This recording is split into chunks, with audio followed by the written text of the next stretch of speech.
Harleen, you are a mother, a wife, a CEO.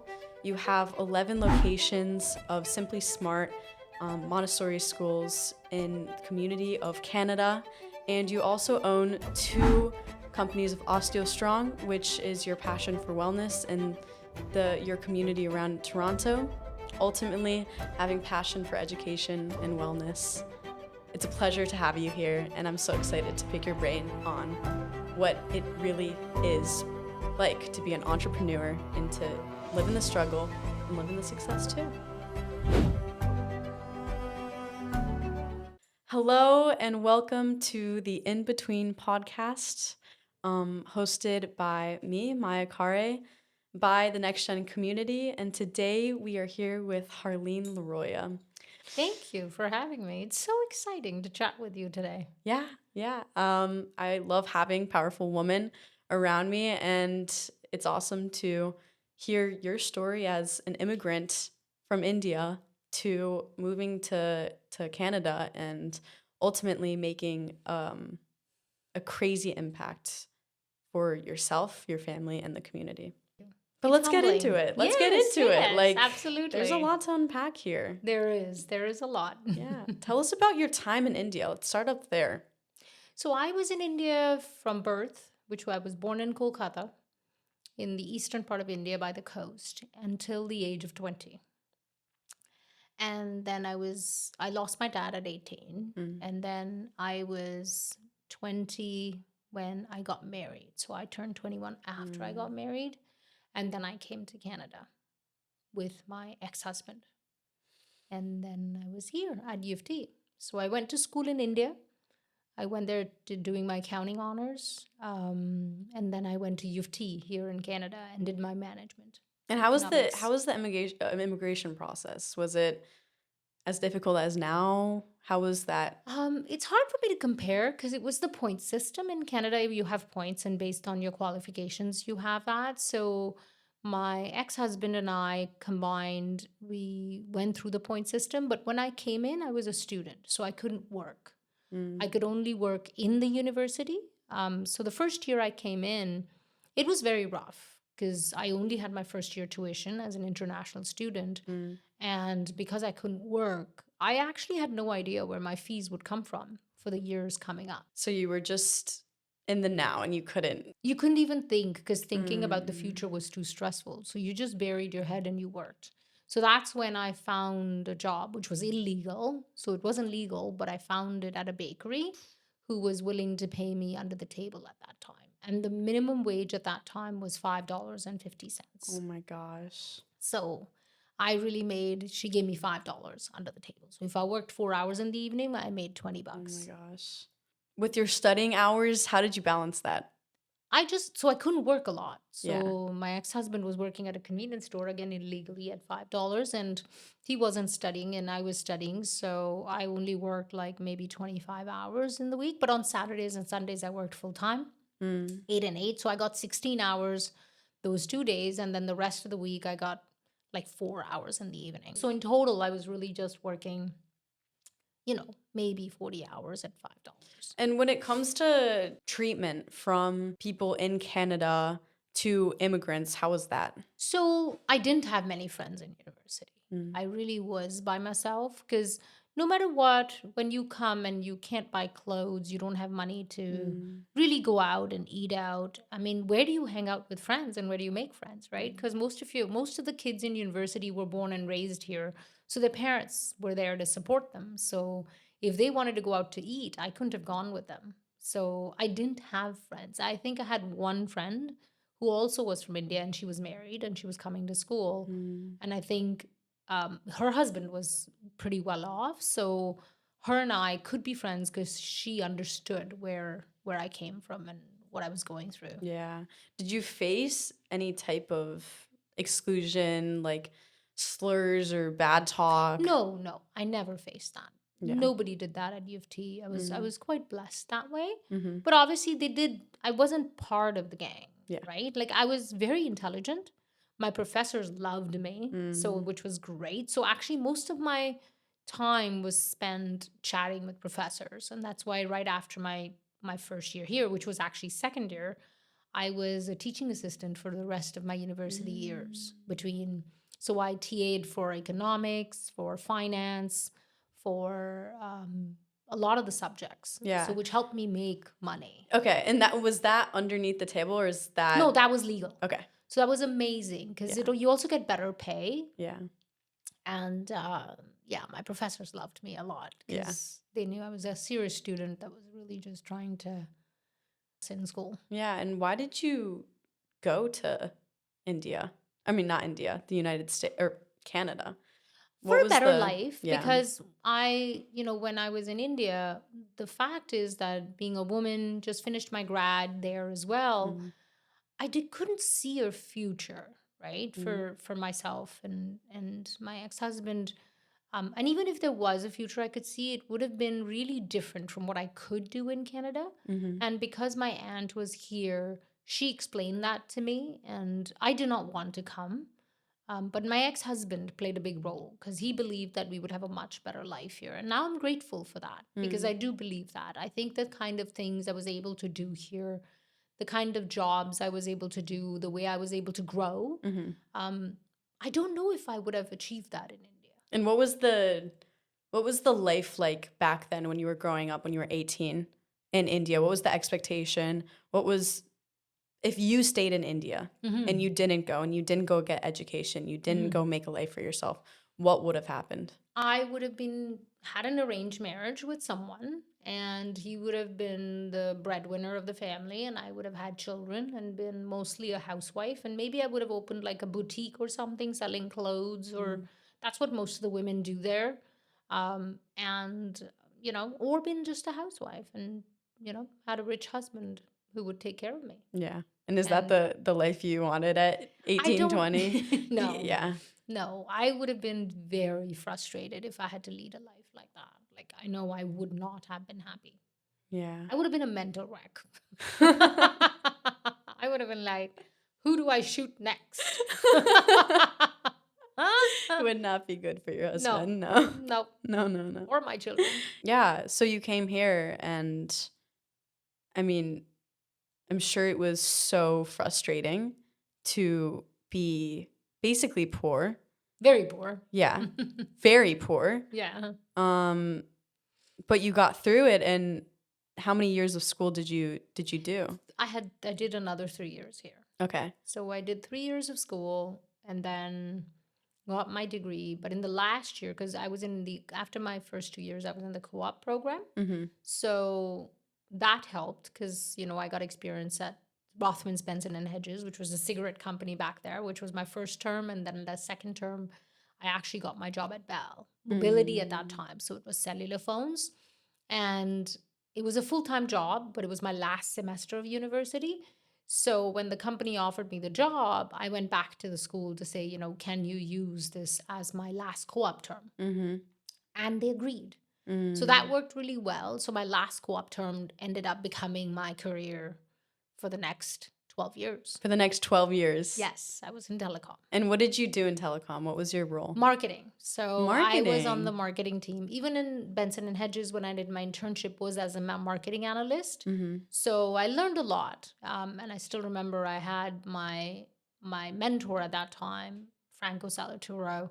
He was an ex-Harvard MBA, so he taught me a lot. And then when I moved to Bell, the lady who hired me, Jenny Lindsay, she was phenomenal. I think she really mentored me very closely, and I'm very grateful for that because I wouldn't have learned the stuff I learned if it wasn't for her leadership. And I met many great people along the way. Yeah. Many great people who've left a vast imprint on me. You're, as someone who immigrated from India to Canada, you have to be such a student. Like, you have to, I can imagine you have to do your best to really soak in, be a sponge to the people around you. That's all that you can do. Like, you didn't have another option. No, and the thing is also you're culturally different, right? So there were many times when people would be talking about something or even in like an old TV show or something. But growing up, I never watched those because it was different for me, right? So there were times I felt like an outcast because, I couldn't relate. to people. But then slowly that changed because I found my own way of relating to people. If it wasn't through whatever they had seen as kids, we had different things we could talk about. Yeah. So that was pretty marvelous. Yeah. Learning how to integrate. Yeah. And was that in your time in university, or was that more being at Both. Bell? And So at university, I found a way to relate to the professors, so which was nice. And then after university, when I went to Bell and even Rothman's, I found other ways of relating to people. But I do think that given what I know now, if I was to turn back time and go back, I would have much better and more fruitful relationships than I had at that time. I did not have the presence, the growth, and the mental maturity that I have now yeah. to establish better relationships. Yeah. But how can you? How can you? Like, it takes time. Mm-hmm. And when you were at Bell, who was Harleen? Who was Harleen? Was right now, Harleen is powerful, stand on business. You listen to me. So who is Harleen at that time? At Bell, the Harleen that was there was very different from the Harleen that is now. Because when I joined Bell, there was this stress of a new job, having to prove myself, pay the bills, and build a home. So that was a lot. So pretty simple, right? Just build a home, pay the bills, be successful, prove myself to everyone. Yeah. So that was a very stressed out Harleen who would get triggered at many things, was very protective of her turf, could bite someone's head off that tried to, even like at work, I think I was always on edge. When someone lives on the edge, it was almost like I was standing on the edge of a building where I had to hold myself constantly or I would fall off. So that was a very different period in my life with a very different, like, I can't even recognize that Harleen now. And how did that affect your work style? Did you pay the bills? Did you fulfill who you are? Did you, all the pressure that you had on you, did you do it even with being on the edge? Yes. So I did. I was very successful. My people at Bell that I worked for really loved me. In fact, there was a time I remember Ginny looked at me and said, or Carrie, who was my boss, immediate boss, because Ginny was her boss as the director at that time, looked at me and said, you do know that when I ask for something, you don't have to do it so fast. Because I was so on edge that if my boss asked me to do something, it was the only thing I could think of.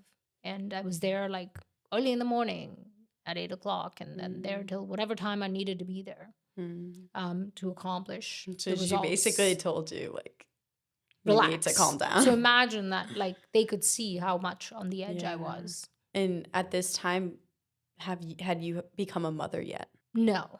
So I joined Bell when I was in the year 2000, which means that was 26 years ago. So I was 24.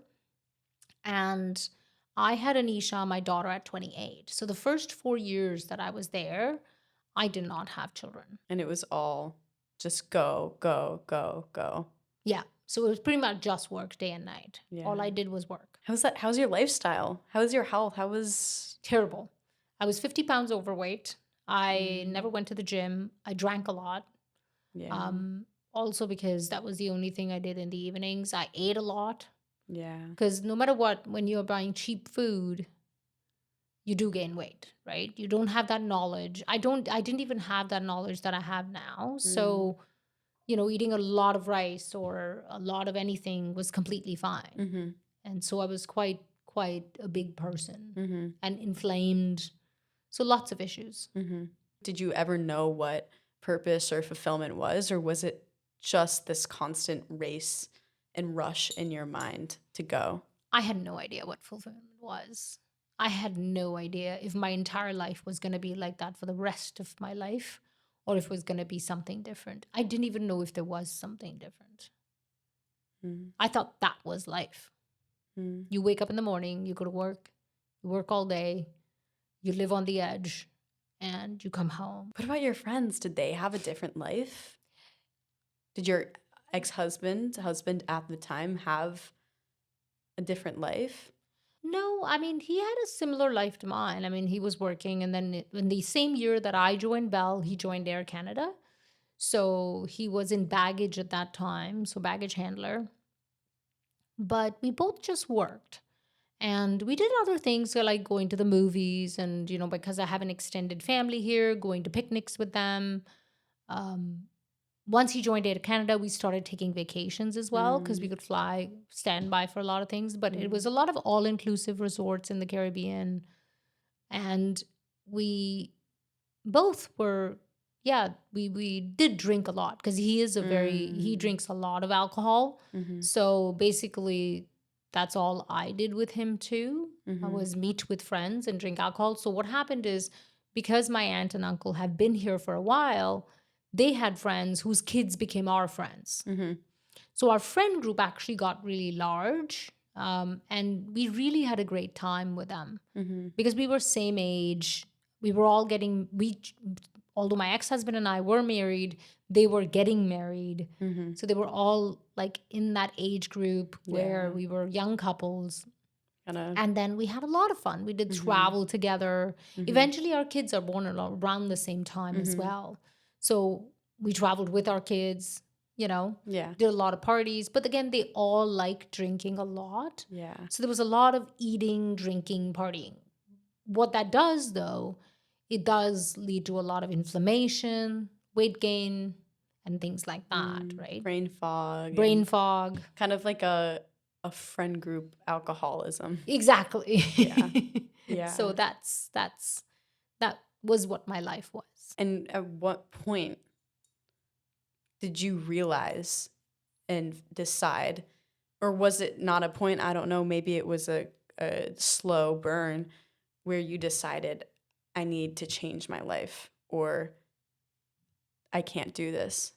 I think that was a slow burn. So I worked for Bell for 12 years, and I remember when I was about 10-year mark, I started to feel that something had to change. There was something there in the environment. As I'm very grateful to have done that work, but I think it was burnout because I looked at other people, and there was another lady who had opened a daycare, and I started to think what it would be like to do that because I feel when I would drop my children off to a daycare that I could do it better.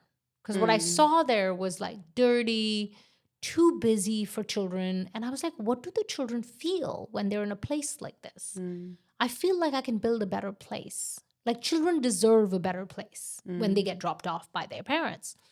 So I started asking her questions. I met with her. I was still at Bell. When you're working corporate job and you're making a decent salary, you also don't want to give it up. Because by that point, I was acting director for the marketing piece, and I was working on the integration of Virgin Mobile into mm, Bell. And it was very interesting time in my life because what happened by about in 2011, end of 2011, was Bell was restructuring, mhm, and it was combining its lines of business between mhm, internet, telephone, TV, and home phone, and mobility and home phone. So as they were restructuring, they laid me off with a package. mm, And I think that to me was the biggest blessing I could have got because with a corporate job, I don't know if I had the courage to quit it. mhm, And that piece gave me time to think, what do I want to do next? mhm, As I applied for other things and I was talking to some of my ex VPs because they were now in other places, I was networking with them to see what I want to do next. It gave me that time to think, okay, what if I opened something? mm. And I had never opened a business. So I had no idea what it would take. I didn't even do the budget right. Yeah, I didn't even know that it would be $1 million to open it. yeah. I thought, I think 600,000 is good. Oh my God. Like when it hit me, I needed 400,000 more than what I had in my budget. I had no idea how to get the money, Mhm, but somehow God made it work. mm. I don't think it was me. Really? It was an Yeah. outside source that just happened. It was setting you up for Yeah. success. Yeah. I mean, I actually, if people ask me, oh my God, you must have had awesome strategy and, I only had grit. I Mm, had no strategy. mm.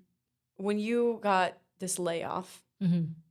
what was your first reaction? Because obviously it takes a lot of reflection to get to a point of I'm grateful that that had happened to me. Hmm. But after working 10 years or how many years, 11, 10 yeah. plus years at constant corporate, kind of the headspace of I'm comfortable with this is what I'm used to. What was your initial reaction to getting that layoff? Oh, it was holy fuck. Yeah. What am I going to do now? Yeah. Like, it was literally like, I have children, I have a mortgage, I have all of this. And I was the major, like, income earner, not my ex-husband. So then you're worried as to, oh, if both of us were equals, then it would have been fine. You go, okay, fine. Like, for now, he'll take care of everything else and I can focus.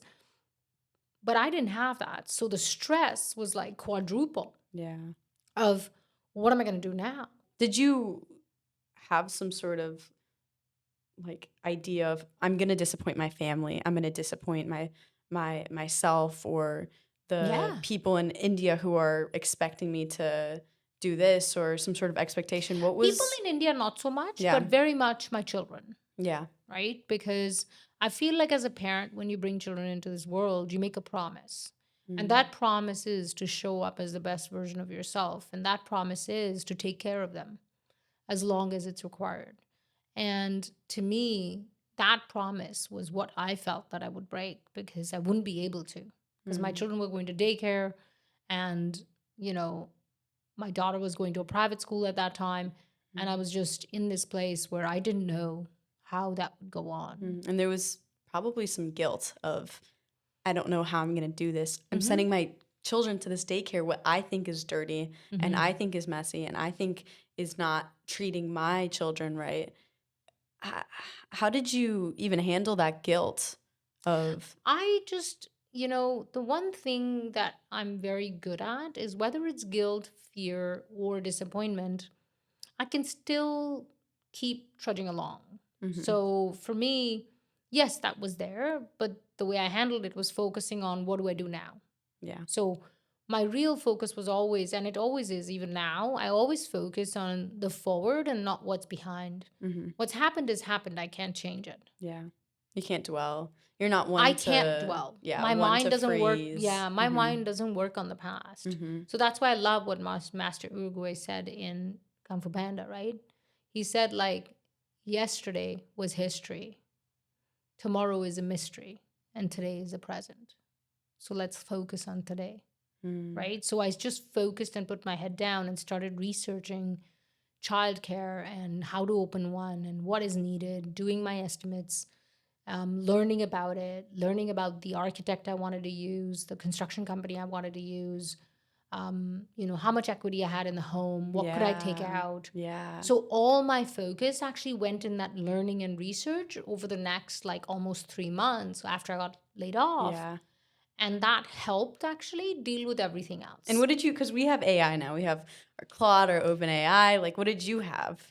I had the ADCO magazine, which is the Association of Daycare Operators in Ontario. So I had their magazine, which I got, and then I had Google. So Google was there at that point, thank God. So using a lot of Google search and other resources in Ontario that they had to learn about daycares here and the regulations, because it's a very regulated industry. I started to look for spaces, visit spaces, work with realtors. So it was a very interesting time of research. Yeah. And I'm sure your comfort of the past 11 years was not used to this uneasiness, uncertain, but Yeah. this like free for all kind of Yeah. vibe of like, Yeah. It's very different when you're corporate, when you move to entrepreneurship, because it's very much like an open field and you're trying to find your way of where do I plant the seed first? And you got to figure out. So it was very new for me. I learned everything the hard way. entrepreneurship. Yeah, it's always fun. That's how you ingrain it. Mm-hmm. So those 3 months you were doing research, When did you begin to really feel the execution?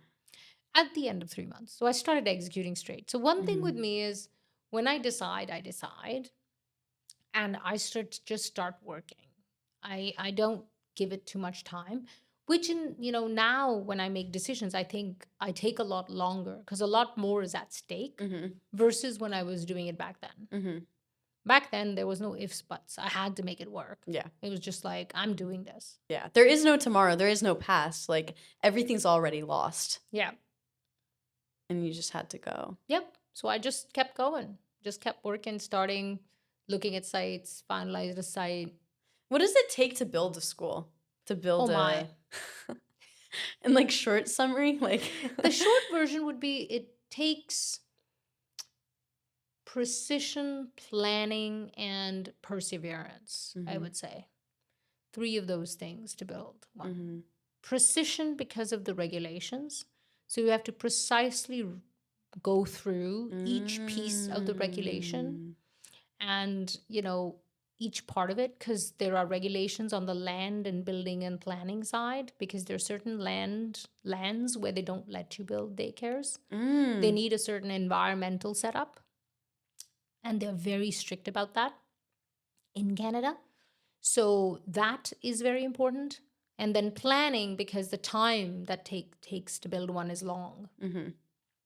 So you really need to have your time plan of how different parts of it are going to come alive as Mm-hmm. time moves on. Mm-hmm. And then perseverance because that time that it takes and the precision that it needs, you need to have that grit and presence to be able to go through that period, which could be up to 1 year, which it was. Yeah. And talking about perseverance, what was one story or one gap where you really had to lean into perseverance, where you had your plan, you looked through like the different laws, the different needed things to open a daycare, things weren't working out according to that plan? Where is like a huge gap that kind of sets you up to make the other 10 schools that you've made that you really like learned the hard way, you got like knocked down? Yeah. Is there a I certain think one? there is a couple actually. So the one was where we thought the first school I was building was about 10,000 square feet. So it's large. And we thought we had it pat down and everything was locked in. The plans were done, the electricals were done, the mechanicals were done, sent to the building department. And they came back and said, "Oh, well, where's your return air going?" And I was like, "What do you mean?" So I spoke to the architect. And when they looked at our plan, and everything's signed at this point, the lease is signed, everything's down in stone, they said that the way the HVACs, which is the air conditioning and heating system of the building, the way the HVACs for the building were set up, they could not be used for the daycare. So the building is large. It's a 50,000 square feet, 3-floor building. And they said that those HVACs cannot service the daycare. So to put it into perspective, what that means is now the entire plan needs to have 2 more HVAC systems, which is an additional $200,000 that were not budgeted for this to go through the building and planning department. In spite of all the planning, in spite of experienced architects and engineers working on this project, when they gave us this news, I was just like, what the fuck am I going to do? Because I don't have that money and I don't have anything to go through with this. So it really knocked me down. And like I said, it was God or whatever that power that was protecting me because guess who came and did that for me? The Who? landlord, which they never do. So he came, approached, we had a call, and he goes, "You know what? I will pay for this HVAC system.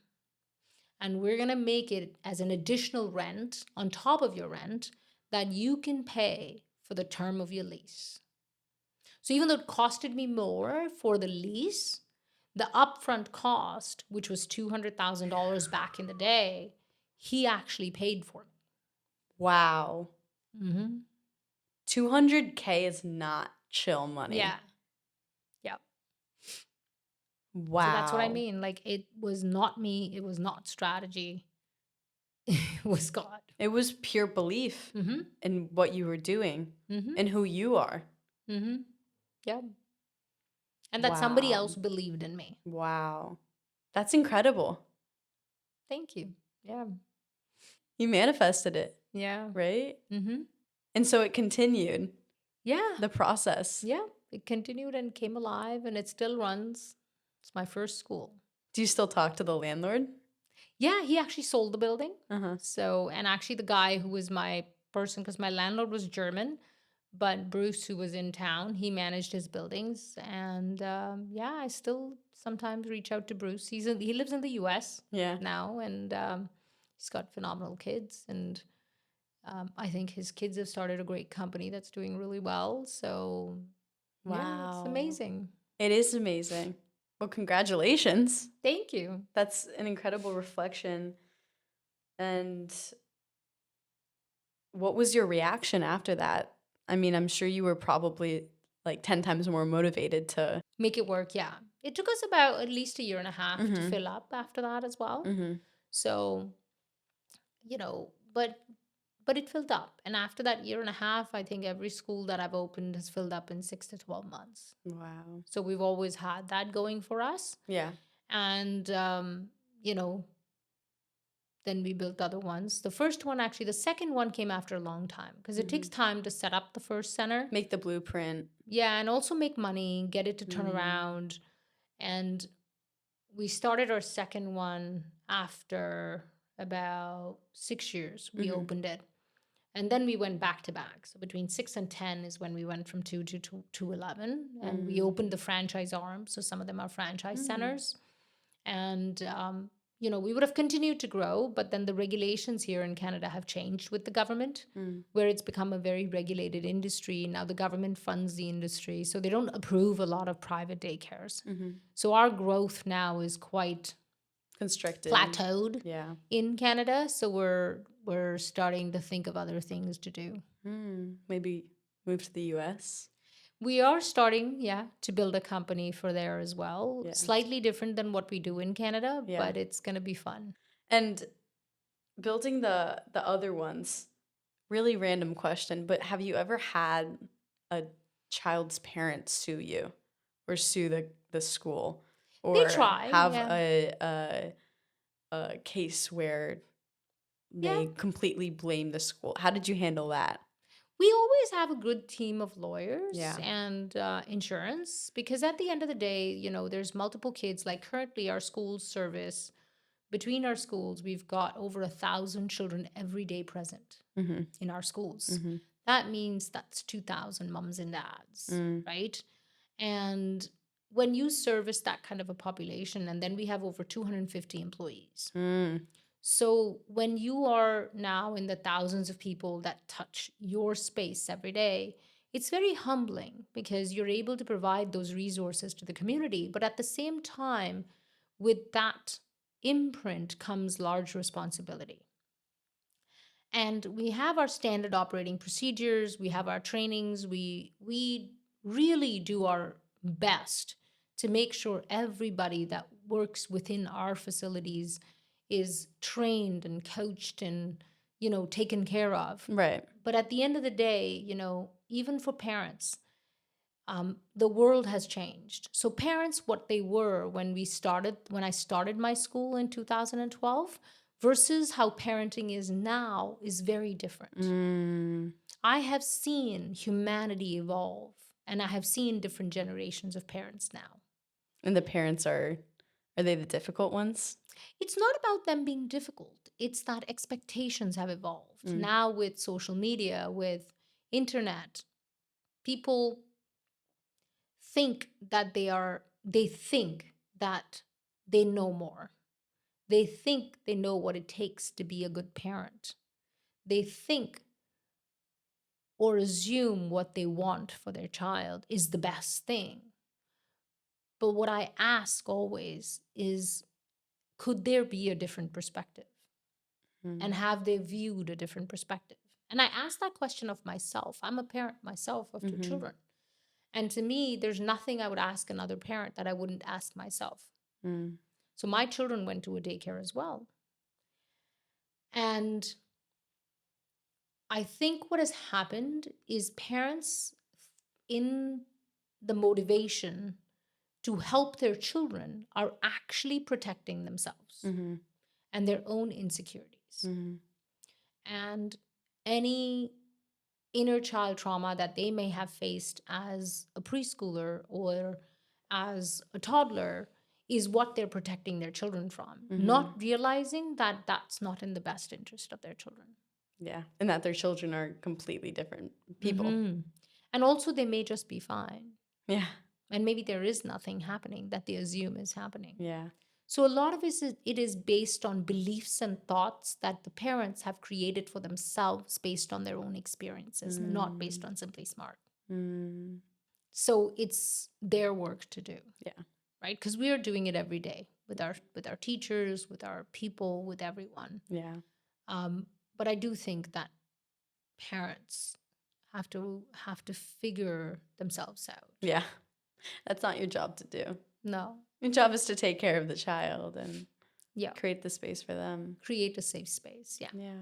A home away from home. Yeah. Because they do spend 8 hours with us Yeah. a day. And so then you made these daycares and you're continuing to make these daycares, but you also get a divorce sometime, get a divorce with your ex-husband, and then make Osteo strong. Mm-hmm. So tell me about that angle while you're still establishing and scaling the daycare. So actually, when I separated from my husband, I had only opened my first center for a couple of years, not even. Mm-hmm. And So I you were think still in the thick of it. Mhm. Okay. I was still in the thick of it. And I basically lost everything in that separation and divorce. And it was like starting from scratch. Mm. Because what happens is when you are married at such a young age, you evolve. And if you are with a man who's not evolving like you are, it becomes very difficult Right. because you have to be with a partner who is evolving at a certain rate. Yeah. You need the yin and the yang. So it's not like you need two people to be the same because that would be very boring. Yeah. You just need that ability to learn and grow. Yeah. Because when somebody doesn't do that, then it's very difficult. And some people are okay with that, which is great. I'm not judging because I think everybody is different. But when you are the kind of person who wants to learn and improve every day personally, it's very hard to be with someone, especially a husband or a wife, who doesn't want to. Yeah. And I think Especially that was, creating your business Mhm. and creating something from scratch, it's not comfortable. Mhm. It's very uncertain. Mhm. Was your ex-husband comfortable and still in the corporate path? He was still with Air Canada, yes. Yeah. Yes, he stayed there for a bit. But I don't even think it was that. I think our habits were very different. Yeah. He was an alcoholic and he was an angry alcoholic. And for me, what it did was I changed with him. Mm-hmm. So when you're living with a person like that, you become more angry to fight against it, right? Mm-hmm. You change as a human and your mental wellness starts to get impacted because you're constantly battling Mm-hmm. and you're not having a fulfilling life because you are suppressing a lot of things for yourself because you don't want the other person to drink or you don't want the other person to be angry. So literally, like, I wouldn't even drink a glass of wine when I would go to a party because I was like, oh my God, like, because he's going to be drunk. So who's going to drive back? Like, I have kids. Mm. So that's why, like, I think, who's going to drive back and things like that. So Mm-hmm. I had to be very careful around him. And when you live in that kind of an environment, it can be very suffocating. Yeah. Because you want to be free. Yeah. You want to do whatever the fuck it is you want to do. And you don't want to be in a relationship where you have to change yourself in order to babysit another person. So you did you freed yourself. Hmm. You It was the gave best decision yourself. I ever made. I don't think I've been happier. I don't think that the personal growth I've seen within myself would have ever happened. Mm, I actually think today I'm a completely different human than if you met me in 2015. Like night and day. It's not even the same Harleen. mm, Like if you met me at 15 years old, it's not the same Harleen as the Harleen of 25-year-old. mm. The 35-year-old is not the same as 25. And now the 50-year-old is not the same as 39. Yeah. So it's like every decade there's a new Harleen. Yeah.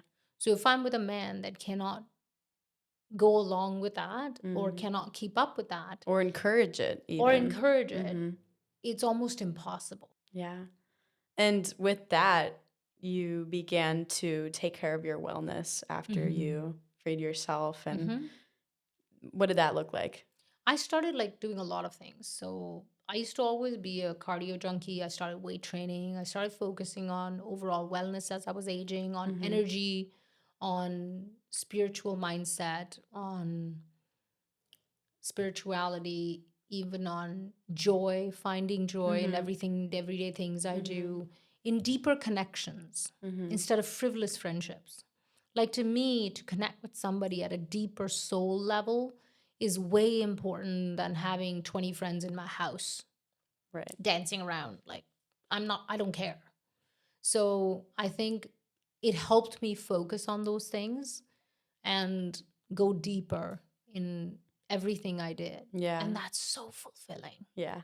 And I mean, with Osteo Strong, I'm sure your intention was like, well, shit, this made me Yeah, so change much. as a person.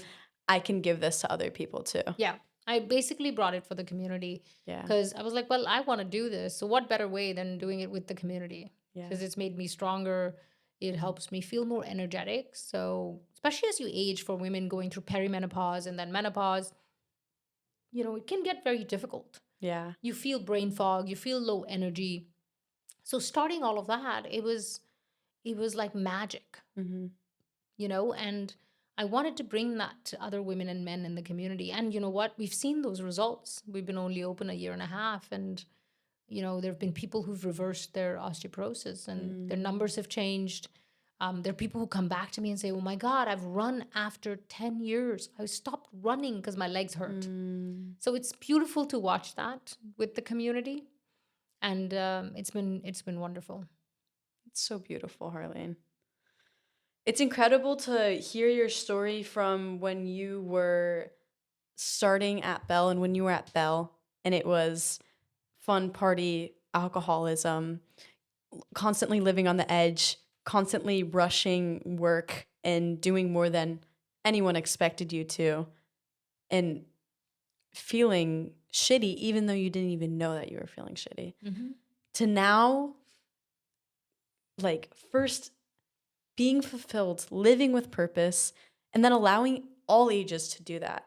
Genuinely all ages, like from the daycare to now the elders, you've gone above and beyond, and not in a rushed way, but in a way of this is purpose of life. Mm-hmm. And that's just beautiful. I truly feel that way. Well, if you had one, not even one, but if you had something to say to those who are in that dull headset and they don't even know what is out for them yet or what their standard is yet, Mm-hmm. kind of to yourself when you were at Bell, living in that mindset of not knowing more, what would you say?